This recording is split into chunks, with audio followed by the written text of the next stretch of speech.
علامہ set Usama Chitrali صاحب، ان سے درخواست گزار ہوں کہ تشریف لائیں اور طلبہ سے مخاطب ہوں۔ محترم جناب سیٹ اسامہ چترالی صاحب۔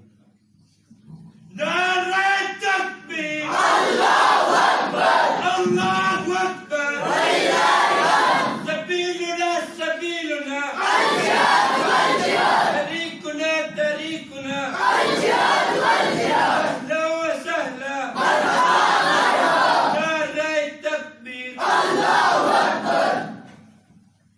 السلام علیکم ورحمۃ اللہ وبرکاتہ۔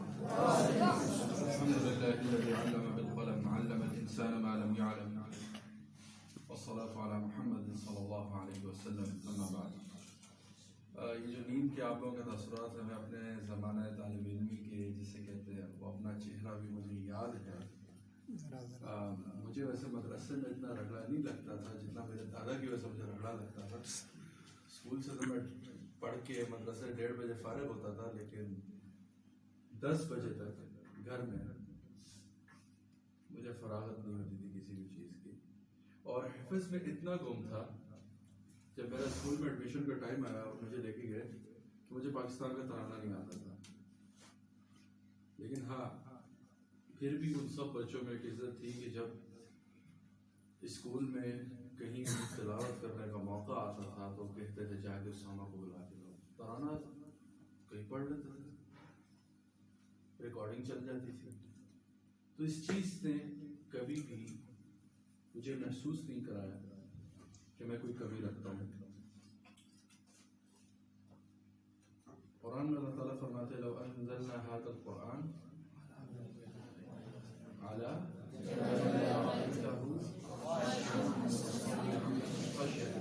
اس کی اگر عربی کی گہرائی میں جائیں گے تو اشرف بلال صاحب مجھ سے ایگری کریں گے کہ ایک پوری الگ سے تفسیر لکھنی پڑ سکتی ہے، جہاں جس طرح سے اللہ تعالیٰ نے الفاظ استعمال کی ہیں خاشعا متصدعا، ٹھیک ہے، انسان کی سب سے بڑی کمزوری سب سے کہ بھئی وہ جب ڈر جاتا ہے گھبرا جاتا ہے تو اپنی سینسز میں نہیں رہتا، ٹھیک ہے، اور پھر جب اس پر بوجھ پڑتا ہے تو بالکل تھک ہار جاتا ہے۔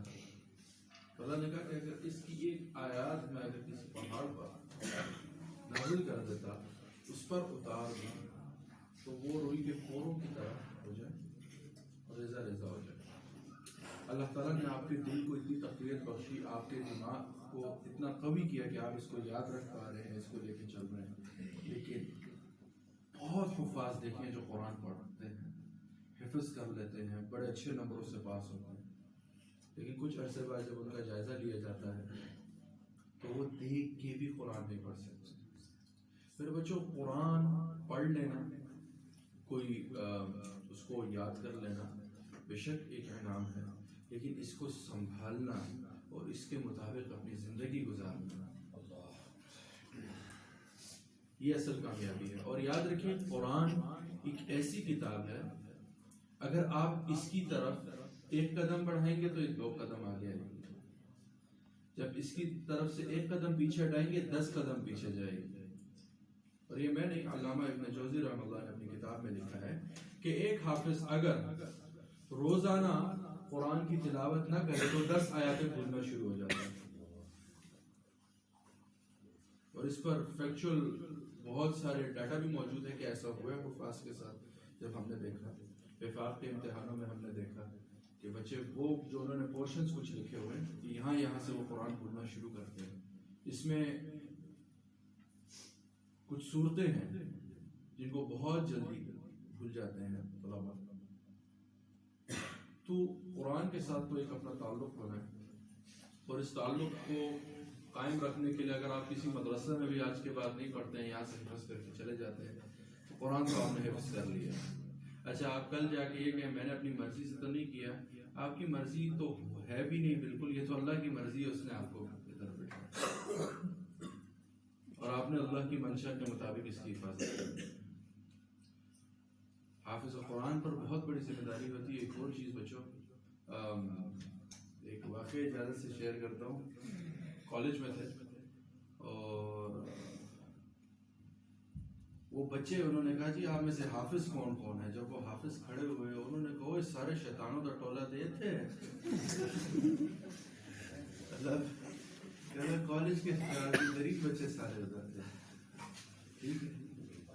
تو بچوں دیکھو آپ لوگ نا ایک کردار رکھتے ہو, دیکھو آپ ایک آئیڈینٹی رکھتے ہو.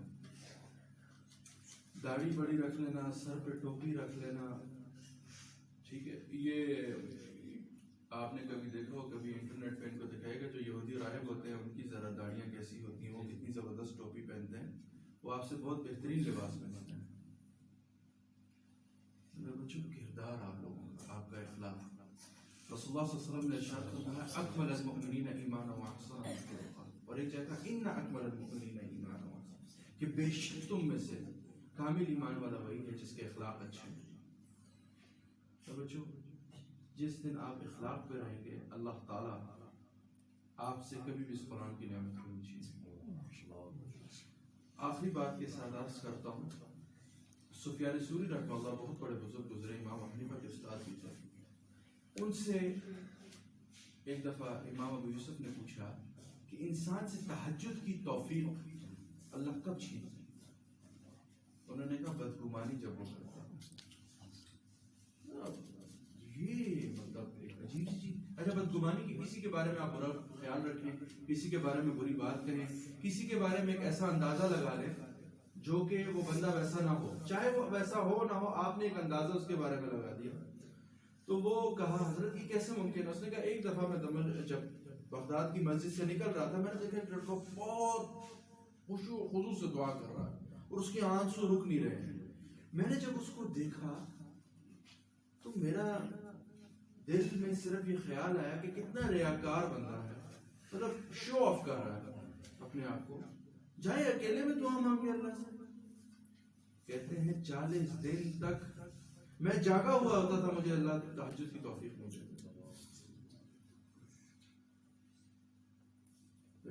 اخلاق اپنے بہترین سے بہترین کرو. اچھا عربی میں یہ ہے, ہم لوگ عام لفظ استعمال کرتے ہیں اخلاق, عربی میں لفظ اخلاق ہے. اچھا جو اخلاق ہے اس کو یہاں پہ عربی دان میں سے بہترین موجود ہے, لیکن تھوڑی سی اس کی تشریح کرتا ہوں. اخلاق ایسی چیز کو کہتے ہیں,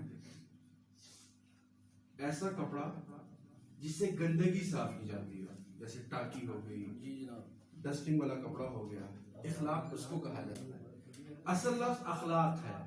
تو میں عمومی یہ بات کہتا ہوں کہ ہم نے اخلاق لفظ کو اتنا استعمال کیا ہے کہ ہمارے اخلاق بن گئے.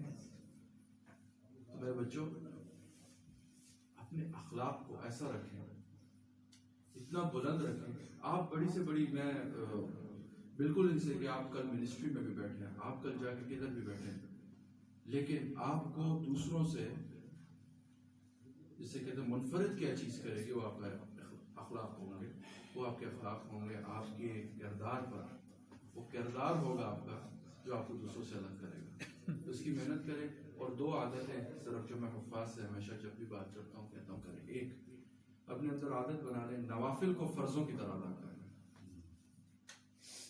ایٹ لیسٹ روز آپ وقت طے کر لیں, مغرب کا طے کر لیں, عشاء کے بعد طے کر لیں, ایک پارا آپ لازمی نوافل نہ پڑھیں. اور میں اس پہ اساتذہ سے کہوں گا, یہ میری یہ رائے ہے کہ ان بچوں سے, کیونکہ امامت کا ذمہ ان کے ذمہ آتا ہے, کل انہوں نے نمازیں پڑھانی ہوتی ہیں, ہے نا, تو ان کو جو ہے نا قرآن نمازوں میں کیسے پڑھایا جاتا ہے, کیسے, تو ان کو تو عادت یہ ڈالیں نفل میں چلیں ایک استاد کا ڈنڈا سر پہ, لیکن خود کوشش کر لیں.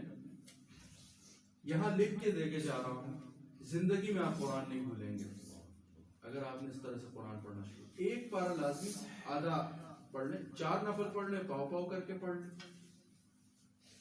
اب عوابین کی نماز ہے, ٹھیک ہے, آپ بہت بڑی اس کی فضیلت ہے, مغرب کے بعد تھوڑا سا وقت نکالیں, عوابین کی نماز ہے, 6 رکھتے ہیں, پڑھ لیں. 2 سنتے پڑھیں, 4 نفل اور 7 پڑھ لیں, آپ کی عوابین کی نماز ہوگی. تہجد کی فضیلت کے برابر اس کی فضیلت بتائی گئی. تو اپرچونٹیز کو اویل کریں. تو باقی مجھے آپ لوگوں سے امید نہیں بلکہ یقین ہے. امید تو یہ ہوتی ہے نا کہ ہو یا نہ ہو, میں آپ لوگوں پہ یقین رکھتا ہوں کہ آپ لوگ بہت کچھ کریں گے, لیکن 2 چیزوں کے ساتھ. ایک, قرآن کو تھامے رکھیں گے اور اپنے اخلاق کو اعلیٰ رکھیں گے، انشاءاللہ کوئی چیز آپ کے راستے میں رکاوٹ نہیں ہے، نہ دنیا نہ دین، آگے ہی بڑھتے جائیں گے۔ سبحانک اللہم و بحمدک اشہد ان لا الہ الا انت استغفرک و اتوب الیک۔ یہ جو میرے شہزادے سو رہے ہیں ان کو تو جانے کی اجازت تھی، اب تو مجھے ترس آ رہا ہے۔ ابھی تو آسمان سے آگے نہیں سوچو بیٹا 5 منٹ ہو رہے ہیں ابھی۔